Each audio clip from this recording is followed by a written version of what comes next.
Okay, I want to talk to any of you that don't like hanging out with yourself alone, don't like the idea of sitting with yourself in silence, don't feel whole on your own, maybe feel like a ghost if you're out of a relationship or you're not around other people. If you feel like you don't really care about taking care of your well-being and your needs, but you're not really sure why, like you seem to care about other people's needs and taking care of them, but you don't seem to care about taking care of your own, or you're not motivated to, or if you don't feel like you've got a home within yourself and you're very concerned with other people's opinions of you, what they think of you, whether they like hanging out with you. Basically, I want to talk to you about self-love.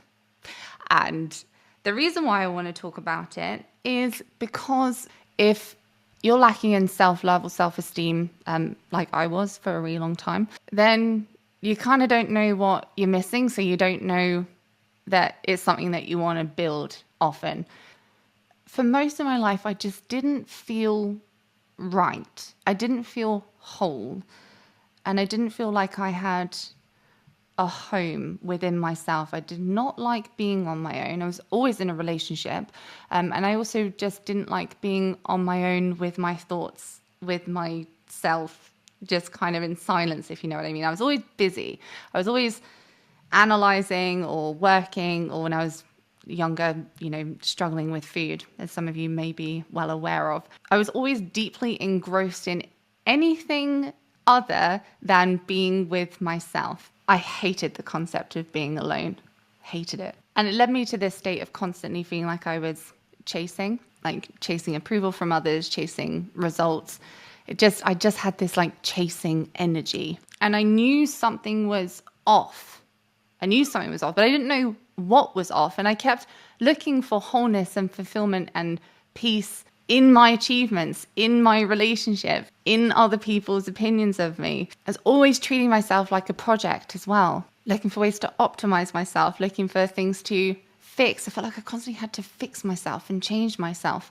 Now, this is probably going to sound a little bit airy-fairy, so bear with me for a moment. What I now know in hindsight is that I was lacking in self-love and self-esteem. Now, I didn't know that at the time because I'd created and orchestrated this very confident, outgoing persona.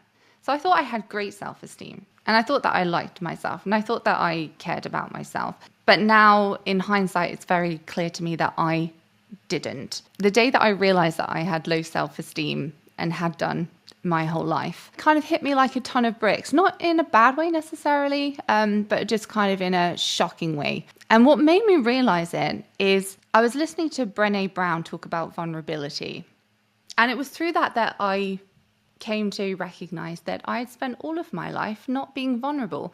I thought that I was being vulnerable because I was honest about stuff.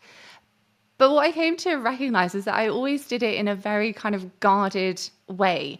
I was never putting myself in a position where my honesty was risking loss, rejection, or failure. And I kind of defined vulnerability for myself as I was journaling as the ability to risk loss, rejection, or failure. And I remember writing, why would anyone want to do this? And it was a genuine question to myself. I had every intention of figuring out the answer right then and there. Why would anyone want to risk loss, rejection, or failure? Why would anyone want to put themselves in a vulnerable position? Why would anyone want to be vulnerable? But the conclusion that I came to is that the reason why anyone would want to do that is so they could remain in alignment with themselves, as it were.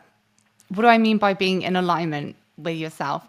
I mean being open and honest with ourselves and others about the things that we like, the things that we don't like, the things that we value, our opinions on stuff, taking care of our needs, taking care of our values, taking care of our well-being. Basically just showing up for ourselves and others in the way that feels right to us. And of course, anyone operating from that place of alignment is going to experience loss, rejection, and failure on occasion, because there's going to be a lot of situations and a lot of people that don't align with us. So I kind of think about vulnerability in some ways now as the confidence to show up how we want to show up for ourselves and others, and accept that we may lose things, that we may be rejected, that we may fail at things as we do so. And that brings me on to the second reason of why I believe that people want to be vulnerable, is because while it's risking loss, rejection, and failure, yes, it's also what allows for the opportunity to have really aligned, meaningful relationships and to build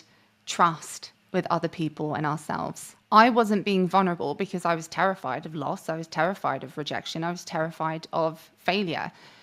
So I wasn't showing up how I wanted to show up for myself and others. I was showing up in a manner that minimized the risk of losing anything, being rejected, or failing at anything. And what that meant was that in small but significant ways, daily, I was not being honest and open with myself and people around me about who I was and what mattered to me and what I value and what I care about and what my opinions are. And therefore, I wasn't allowing any opportunity for other people to demonstrate if they cared about my needs and my values and my opinions and preferences on things. I was so busy people pleasing or trying to control other people's opinions of me that really the people in my life, I didn't know when push comes to shove whether they could be trusted to take care of me. And so the reason why I had spent my entire life feeling out of sorts, not enjoying hanging out with myself, not feeling whole within myself, and feeling like I was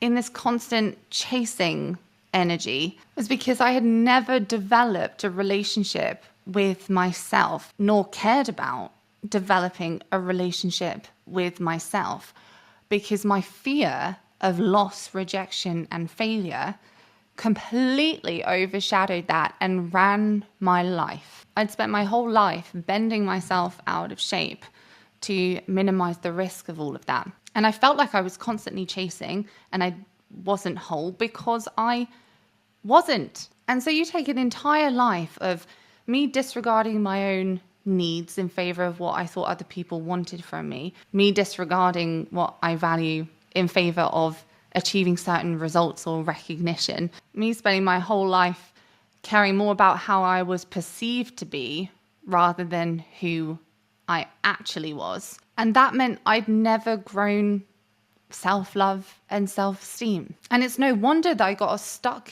in this trap because I didn't have self-love and self-esteem. And so the only way that I knew to feel better about myself was hitting a certain benchmark or getting a certain level of approval or someone wanting to be in a relationship with me, for example. And so I just kept defaulting to that which was familiar.